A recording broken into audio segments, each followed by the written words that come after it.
Hi, everyone. Welcome to another edition of Spilling the Tea on GovCon.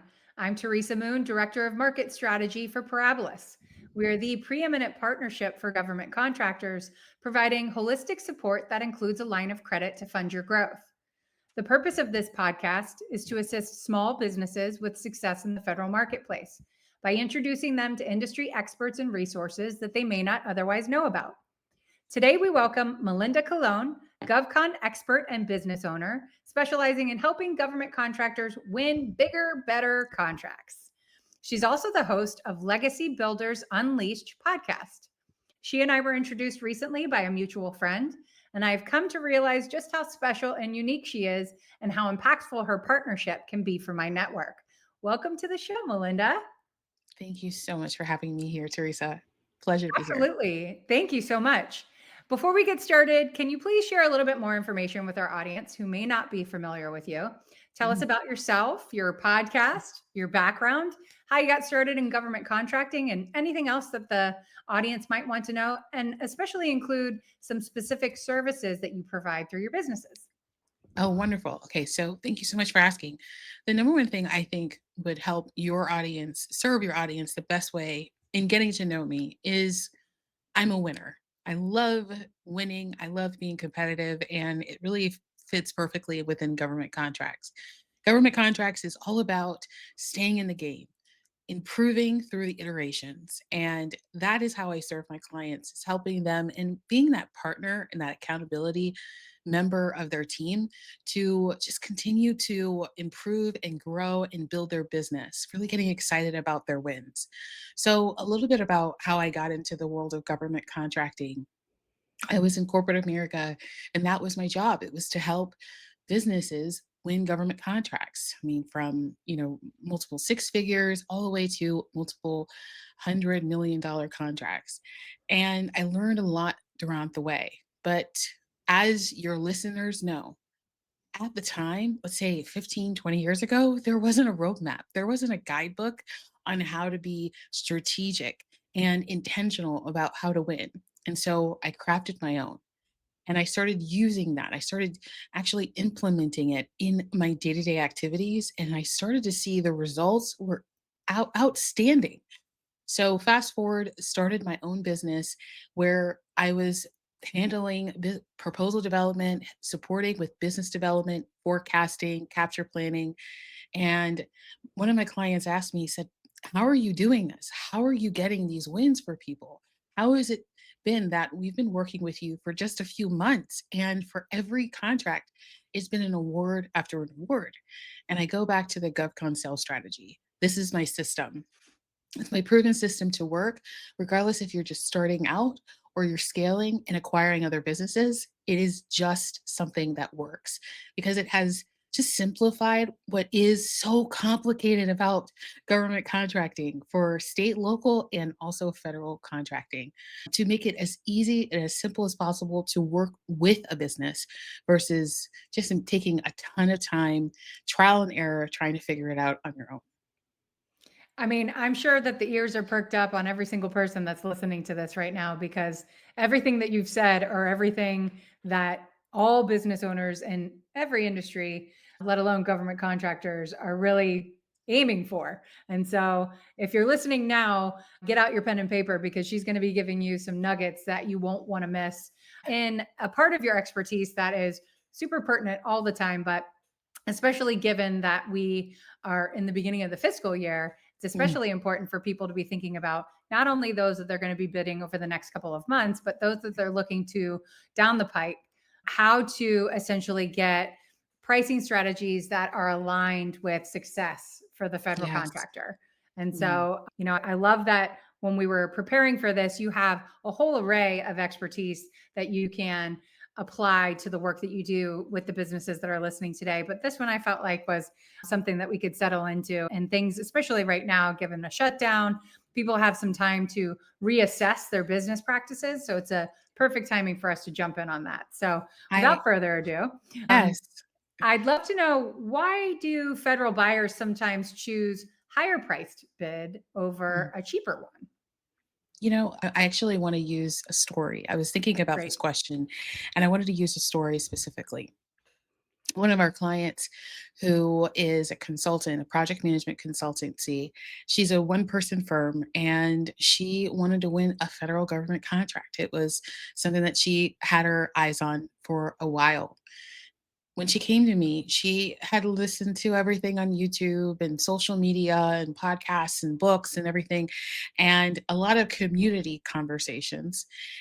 And she told me, she says, well, all they care about at the federal level is the lowest bidder.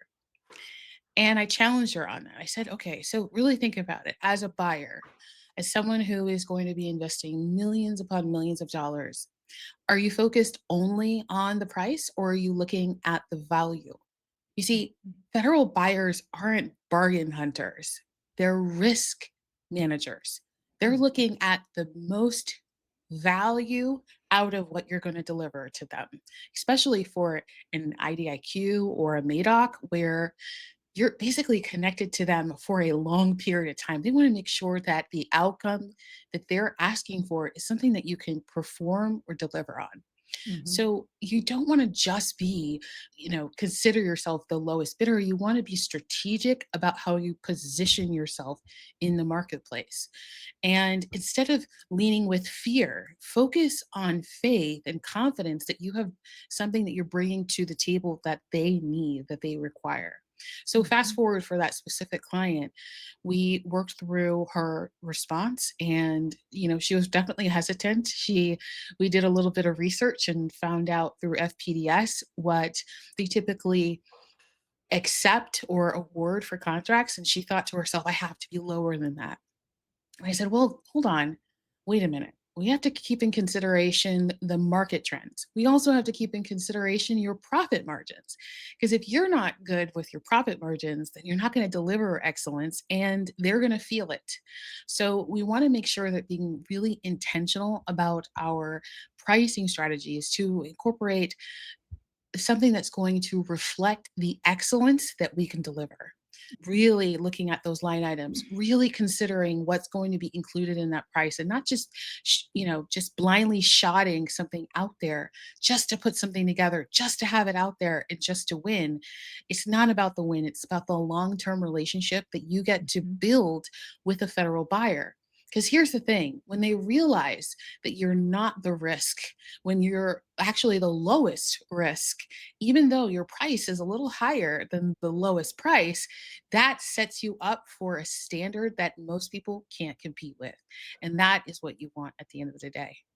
I love the way that you frame that because so many people feel just like your client in the terms of, I need to be priced at a certain point. That's what's going to sell my capability as opposed to the capability itself and the value add within. And so I think that's a great approach and one that most people, just like your client, are intimidated by because they don't know what the other side of it looks like. But you never know unless you try. And I think Yes. that's great advice there that, better to be learning an experience from that process of what maybe that particular buyer is looking for. Maybe there are some that look for that, but the majority of them, like you said, are looking for the lowest risk and the best value.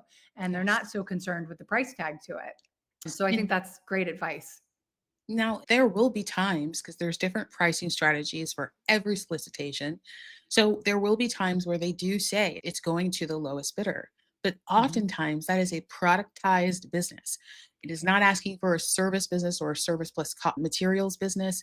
It's usually a productized business. So also understanding the nuances of how they come up with established pricing models and how to respond to it is a part of your pricing strategy.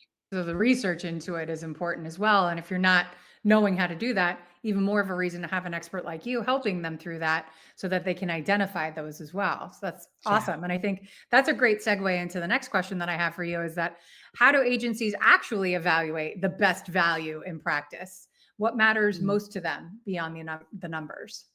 So this is a great question. I love this question because oftentimes, I was speaking to a colleague of mine who is also in the government space, and sometimes we share different strategic ideas for our clients. And she has currently, I made sure that I can share this story with you, but she has a current client that is expecting or wanting to get into a new market. They're just kind of tired with their industry. They want something new and they feel like they have to start all over again, where, it's just going to be that 18, 24-month life cycle of building a relationship and potentially winning a contract and just hard all over again. A lot of like new business feelings. And, Mhm. if you've been in business for a while, you understand that's an icky place to be. It's really Mhm. hard, it's difficult, it's time consuming, and a bottleneck to your life. And so she came to me, she says, Melinda, what do you think? And I told her, I said, okay, so the first thing that we want to do is we want to evaluate their past performance, their technical capabilities, their risk mitigation, their management approach, their frameworks, the way that Mhm. they deliver and perform. And she said to me in response, she said, but it's not relevant to this scope of work. And I said, it's absolutely relevant. There's these sprinkles of value or culture that is incorporated into how you do business today. It's completely transferable. So when we're working with or when we're trying to work with federal buyers, we want to be really cognizant of what we're saying about ourselves, what Mhm. our past performance has spoken about. That's going to be the thing that's going to speak much louder than our words. This is coming from someone who has helped our clients achieve over $4.4 billion in contracts. And so I've seen tons of capability statements and past performance portfolios and libraries of past performance and technical capabilities. And there is this one thing that stands out from all the rest: the simplification of language. If you Mhm. can make it as simple as possible for them to understand who you are, why it matters to work with you, meaning that what value you bring them versus how great you are. And third is how you're going to make their life easier. You see, a government buyer at the end of the day, they want to be able to pass on that award and never hear from you again. If Right. you hear from them, then that means that there's a problem, and you don't want problems. You want Mhm. success for them and for you. So don't look for validation from them if you're truly confident in what you're doing, because the whole point Yeah. of the process is delivering on expectations. And so that's great advice. We've heard that from past guests, internal to government side, that have talked about that sometimes small businesses require a lot of handholding, and that's really a burdensome to their perspective, because they might not have the time to, as much as they like you, handhold through the process. So you coming to them and giving them exactly what they've asked for and allowing them to step back after they've made that decision is really what the point of the game is. And so that's Yeah. great advice.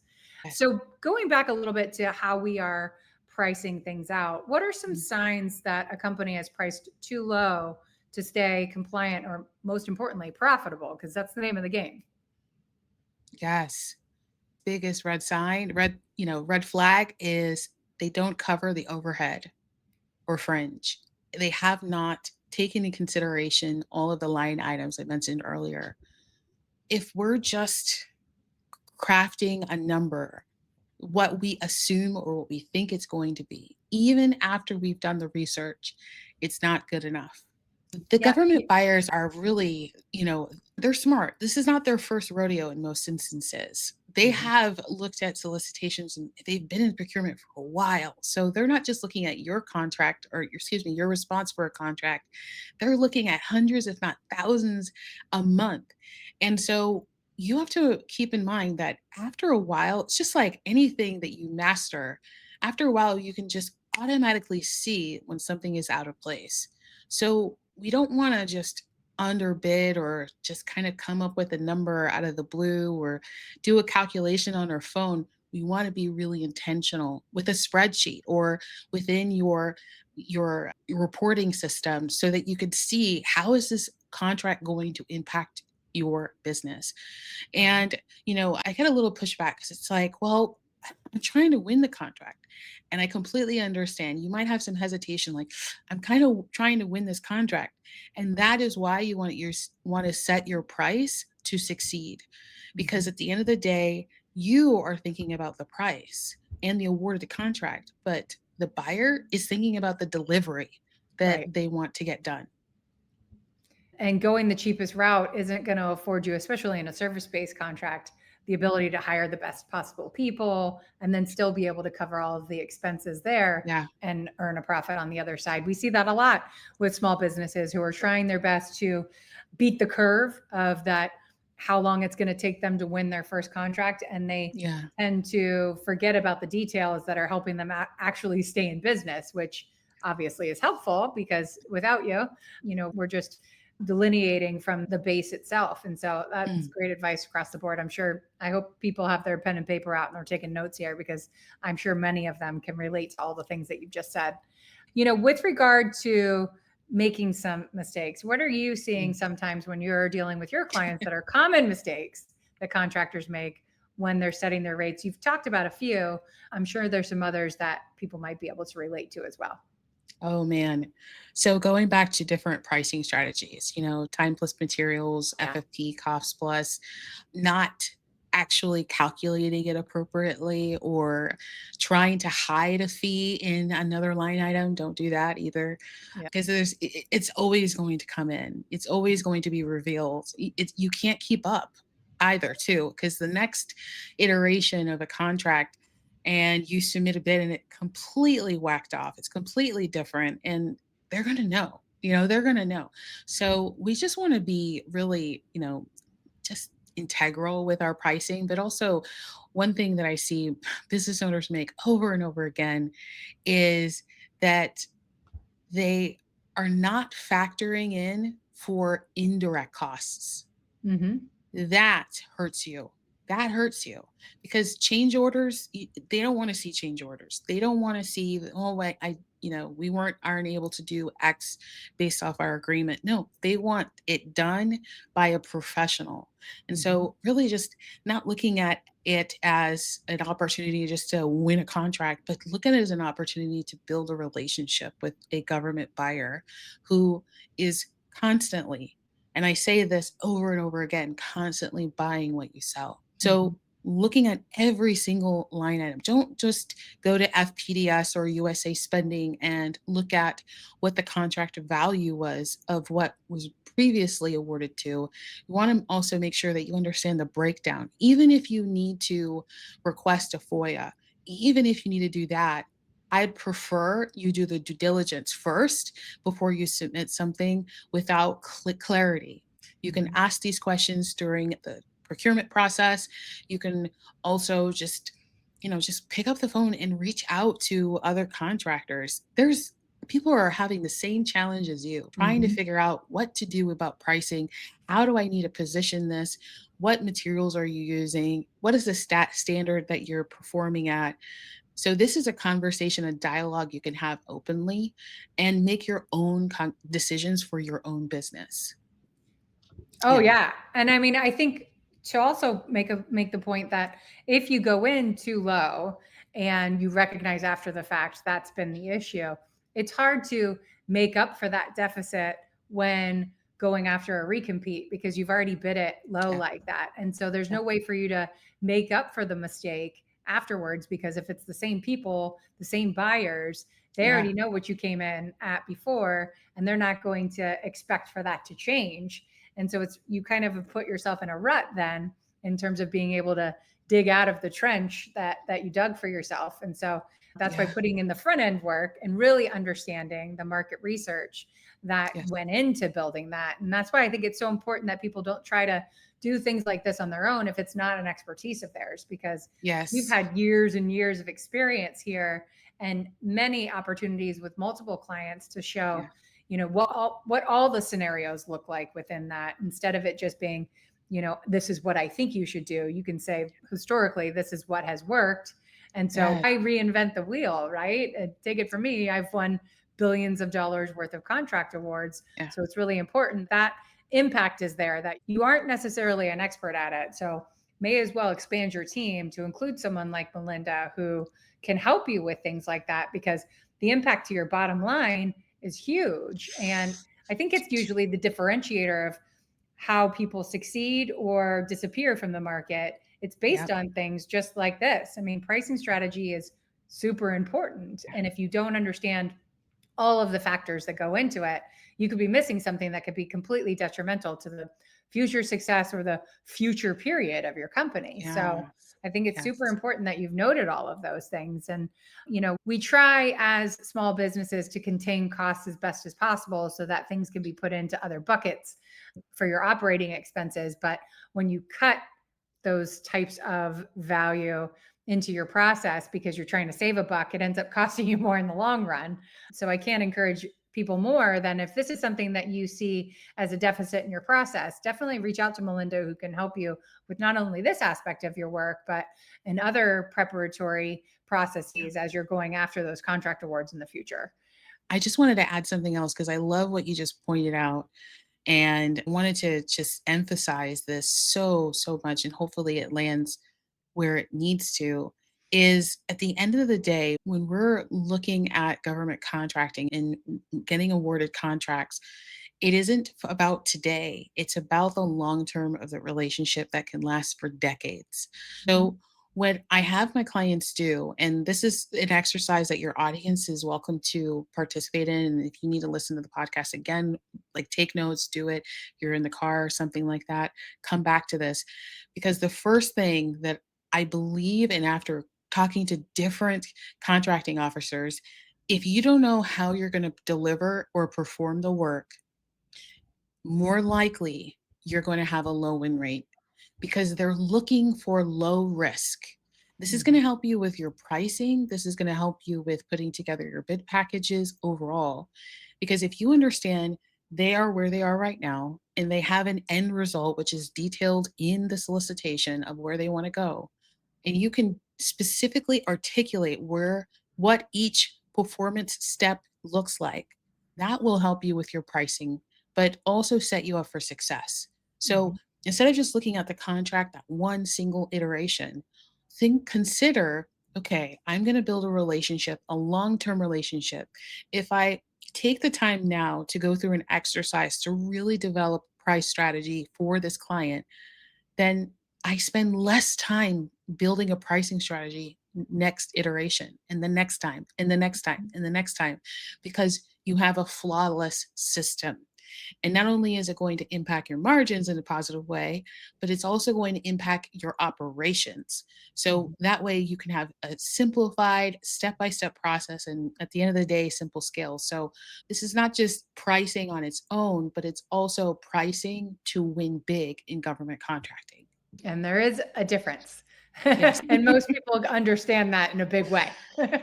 Yes. So, for those that are listening right now, what is one practical change that they can take away to improve their pricing strategy? Yes.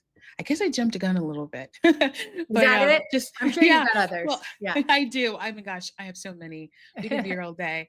But so the two ways that my clients work with me is through consulting, where I'm advising them and supporting them through their journey in government contracting, and I also have an arm of my business that does the bid packaging, the proposal development, the technical writing, the capture planning, all of the research that you would desire to have at a Mhm. corporation. We do it for small businesses so that they can actually get that leverage even as a small business. But so one of the things that I can leave the audience with just to help them improve their pricing strategy would be to just have a data backed pricing model.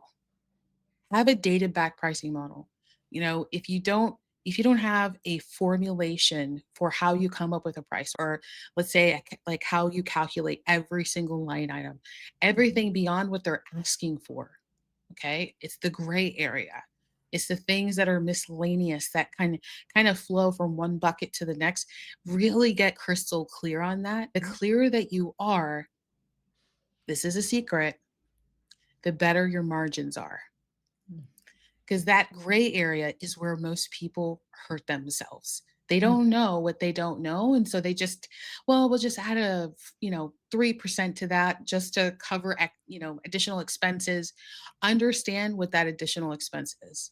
Mhm. That will make a huge difference in your margins. It doesn't sound like a lot, but it has a big impact to your operations and to your ability to build relationship with the Mhm. client and be seen as an authority. The other thing is to know your true cost per hour. So direct, indirect, and profit. Really understand what your true cost per hour. So it's kind of like if you're going to buy a car and you have the retail price, like the MSRP. Mhm. Understand what the wholesale price is of how you deliver. I understand that difference. And that's going to be markup for every single person involved in that project. Understand Mhm. that too, because that's again, that's impacting your margins as well. And then also going back to that assumptions, if you have some gray area, just document those assumptions. Specifically, make sure that you're calculating your rates anytime there's a fluctuation in your market. That's also something to keep in mind. And then have open dialogue with your buyers. Find out what are their focus, their initiatives. Do business development. Don't stay Mhm. capsulated. Government contracting is partnerships. Government contracting is relationships. It's far the past in the past, government contracting was, all about just the price, the value, and that's it. But Mhm. today there's a lot of transparency in government contracting. So we want to use that to our benefit as well. Who are our point of contacts? Who are the relationships that we have? How can Mhm. we impact or influence the next opportunity that we get to respond to? These are things that should be a part of your business development activities and Mhm. ultimately will impact your pricing strategy. Absolutely. I mean, this is a human to human Yeah. business. And if you're not building those strategic relationships and really getting to know people, and because people want to work with people that they know and that they trust. And they'll be less likely to question things about your process if they're like, I've worked with her before and she really knows what I'm looking for on this. And so I'm going to give it to her because I know she's delivered before and she's going to do it again. And you Yeah. can't have that if there's no relationship there. And even Yes. though people tend to move on from positions or move to different agencies, it is that constant, just like education is a constant, it also has to be that relationship building as a constant so that you don't put all of your eggs in one basket and then have something fall out and you have nothing to build, except to your point earlier when you were talking about that client that felt like they were starting from scratch all over again. It's that constant building of relationships. So you never run into a stranger. You're always in friendly waters. And so I think that's a super important point to make. And we say a lot on this show about talking to other contractors, talking to people within your industry. It isn't necessarily a competitive advantage to not like the people who also do what you do. It's really understanding what they do well, and even Yes. potentially being able to work with them and fill Absolutely. portions of the work that you do better than them, or vice Yeah. versa. And so it's Yeah. always a benefit to talk to people within your industry, or talk to people who have maybe been in business a little bit longer than you in that industry, because people love to share their experience. They love to talk about what they love to do. And so very rarely, if you're asking someone, hey, can you share your expertise? They're going to be like, no, it's mine. I don't want anyone to know. They're in business to share it. And so I think people tend to be a little bit too reluctant for that vulnerability, Mm. that they don't know what the next step is going to be. So they'd rather just shy away from it. I think that Yes. is important for this conversation as well. And you Yeah. wouldn't have thought that it helps in the pricing strategy portion of it, but it does, because It the more you know about where you are in your industry, the better able you are to put together pieces of this.